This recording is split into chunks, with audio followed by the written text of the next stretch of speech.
Your best lead doesn't feel motivated. Seller motivation is not a feeling, it's a circumstance. Data from over 20,000 closed real estate deals confirms that genuine motivation is always circumstance-driven, never emotional. A motivated seller is a property owner facing a specific, verifiable situation that makes speed and certainty more valuable than maximum price. That situation is the motivation, not their tone of voice when you call, not how desperate they sound. Circumstance. Financial distress like foreclosure or tax delinquency creates motivation. Life events like probate or divorce create motivation. Physical distress where the property blocks traditional financing creates motivation. Situational distress like landlord burnout or a failed listing creates motivation. Each of these circumstances creates urgency, independent of how the seller feels or talks. Most agents get this backwards. They hunt for tone. They listen for desperation. They chase the sound of financial panic. That's not how motivation works. Motivation is measurable, it's data, it's verifiable, and when you learn to see it as circumstance instead of feeling, your conversion rate multiplies. Understanding what motivated seller actually means separates investors who close deals from those who chase leads indefinitely. In 2026, the industry defines seller motivation through 4 measurable categories. First, financial distress. Foreclosure, tax delinquency, judgment liens, code violations. These create hard deadlines. The seller doesn't have a choice window. The bank forecloses on a date. The lien accrues interest daily. The code violation threatens the property value. Circumstances forcing action. Second, life events, probate, divorce, relocation, inheritance disputes. These create urgency that's personal, not financial. The estate executor needs to liquidate assets. The divorcee needs to split proceeds. The relocating owner can't manage the property remotely. These circumstances make speed valuable. Third, physical distress, a roof that's failing, foundation issues, electrical systems that don't meet code. These block traditional financing. A buyer with a mortgage can't close. The seller can't list on MLS because no appraisal will support the value. This circumstance forces the seller toward cash buyers and below-market pricing. Fourth, situational distress. Landlords burned out from tenant management. Absentee owners who inherited the property. Listings that expired multiple times. These sellers don't have a financial emergency or a life event. They have fatigue. They've tried the traditional path and failed. Their circumstance is motivation to accept certainty over price. These 4 categories are not guesses. They're verifiable through public records, property history, and transaction patterns across 20,000 closed deals tracked by iSpeed to Lead between 2026 and 2026. How AI identifies true motivation signals is the mechanism that multiplies your conversion rate. This is where the mistake most agents make becomes obvious. Most agents assume a distressed-looking property means a motivated seller. Wrong. A distressed property means a property that needs work. It means the owner may have 0 financial pressure, no time constraint, no interest in selling below market. Property condition is a lead for your scope of work estimate. It's not a motivation signal. The signal is verifiable circumstance. And that's what AI now scores automatically. Here's how it works. AI systems trained on 20,000 closed deals pull verified data from multiple sources simultaneously. Public property records show ownership, property condition, code violations, tax assessments. Tax filings surface liens, delinquencies, foreclosure notices. Probate filings appear in county records. Utility disconnections flag abandonment. Contact verification pulls phone and email. The AI then runs every lead through what iSpeed to Lead calls Deal Predictor, a model trained on 19 months of outcome tracking across 74,000 scored leads. Deal Predictor identifies which circumstantial combinations predict conversion. A property with a recent property tax delinquency plus an absentee owner address converts at one rate. A property with an expired listing plus a code violation converts at a different rate. A probate filing with an out-of-state beneficiary converts at a third rate. The AI doesn't guess. It scores based on patterns from deals that already closed. This is what Goliath data surfaces in real time. Instead of calling every lead and listening for tone, you get a ranked list of properties ranked by probability. The math that powers this is straightforward. Speed multiplied by certainty, multiplied by qualification, equals deals. When you respond to a qualified lead in under 5 minutes instead of 4 hours, your callback rate increases. When you follow up 14 times instead of once or twice, your connection rate multiplies. When you call only leads that match closed deal patterns, your close rate multiplies. That's the mechanism. Circumstance plus speed plus persistence equals conversion. Step-by-step process to qualify motivated sellers in 2026 breaks down into 5 concrete actions you can execute today. Step 1. Pull your raw list. You can source from expired listings, probate filings, tax delinquency records, code violation databases, or MLS absentee owner filters. Expired listings are your highest converting source, 44% list rate, 20.7% sold rate within 30 days of first contact. Each lead you pull should include property address, owner name, current listing or sale history, and any public records flags like liens or tax delinquency. Step 2.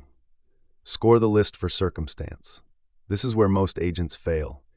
You can do this manually by checking public records for each address, which takes 90 seconds per property, or you can run your list through an AI system that scores them in parallel.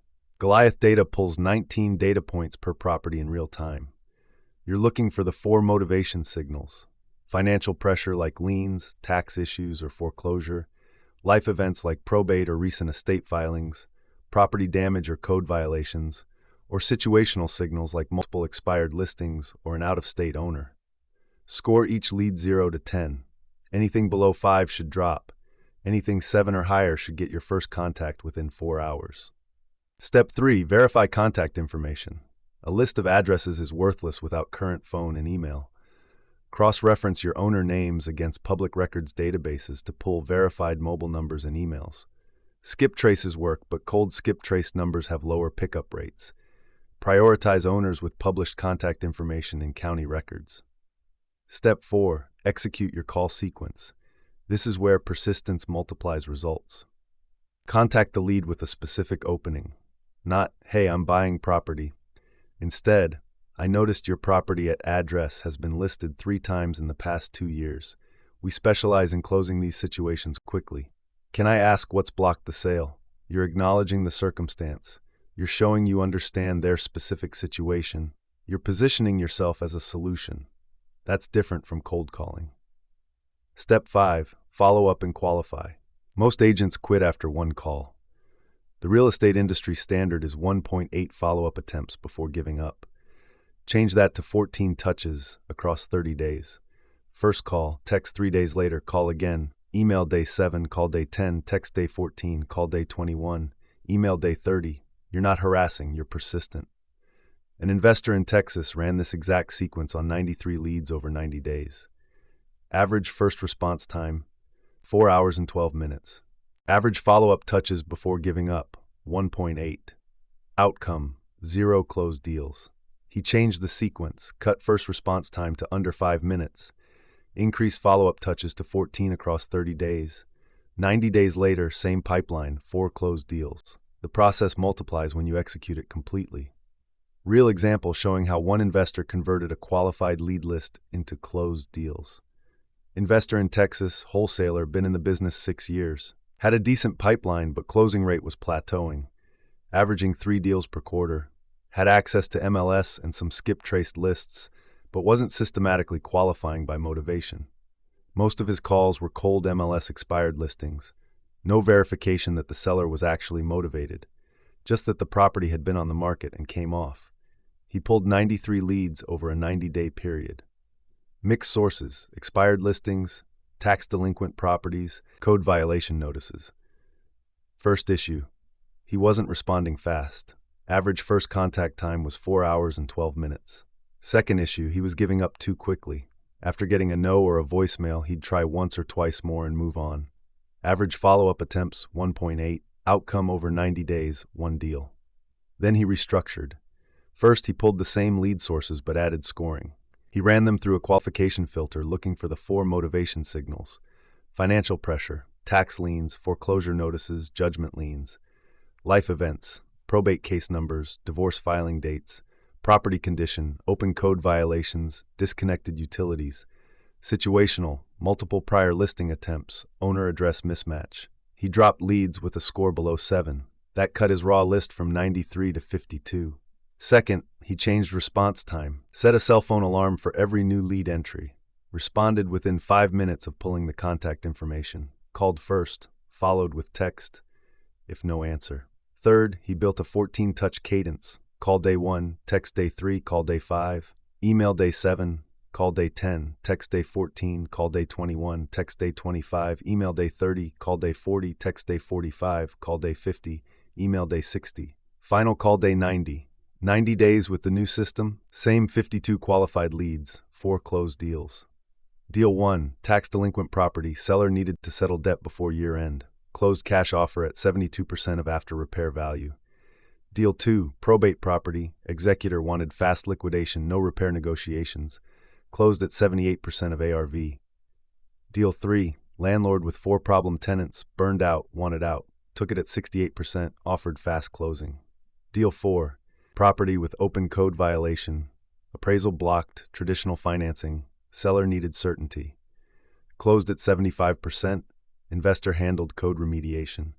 Total revenue from these 4 deals, $138,000. Cost per deal, qualification time plus response infrastructure, plus follow-up labor, approximately $2,000 per deal. Profit per deal after operating costs, roughly $14,000 per deal. The difference between 1 deal in 90 days and 4 deals in 90 days is not luck. It's qualification, speed, and persistence applied to circumstance-driven motivation. That's the real example. Common mistakes that kill motivation-based conversion rates fall into 4 categories. Mistake 1, confusing property condition with seller motivation. You see a house with a falling roof, overgrown yard, boarded windows. You assume the owner is desperate. You call expecting a motivated seller ready to accept 60% of ARV.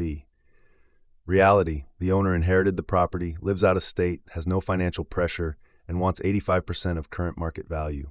You wasted the call. The solution, ignore property condition as a primary signal.